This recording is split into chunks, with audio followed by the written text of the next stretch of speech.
আজকে আমাদের রান্না হবে ডালের বড়ার ঝোল, ফুরুলি ভাজা হবে, আলু ভাজাটা হয়ে গেছে।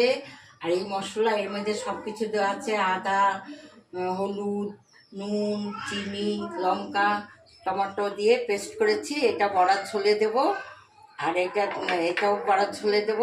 তারপরে এই সব রাখা আছে, এখন আমি রান্না শুরু করব। ডালটাকে ভালো করে ফাটাচ্ছি, এর মধ্যে নুন, চিনি, হলুদ, কাঁচা লঙ্কা, একটু খাবার সোডা এগুলো দিয়ে ভালো করে ফাটিয়ে নিতে হবে। নিয়ে এবার বড়াটা আমি ভাজবো। ভেজে নিলাম, এবার ছাটা ওই তেলের মধ্যে ছেড়ে দেবো। এই ছেড়ে দিলাম, এবার আমি মশলাটা ছেড়ে দেবো।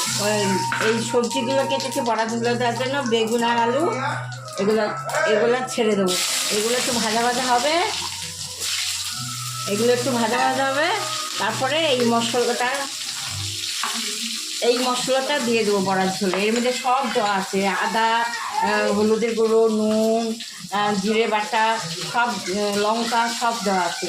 এই আলু আর বেগুনটা একটু ভেজে নেব, ভেজে এবার মশলাটাকে দিয়ে দেবো। দেওয়ার পরে তারপর মশলাটা একটু ভালো করে ভাজতে হবে, কষাতে হবে।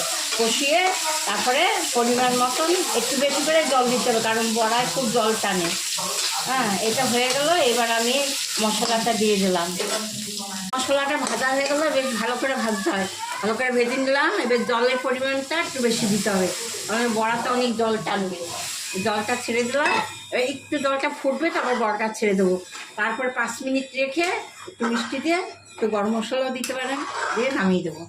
ফুরুলি ভাজবো, এর মধ্যে বেকিং পাউডার, কাঁচা লঙ্কা কুচিয়ে, তারপরে কালো জিরে, নুন, হলুদ, একটু সামান্য মিষ্টি সব দিয়ে ভালো করে ফাটিয়ে এবার আমি ভাজবো। ফাটানো হয়ে গেছে।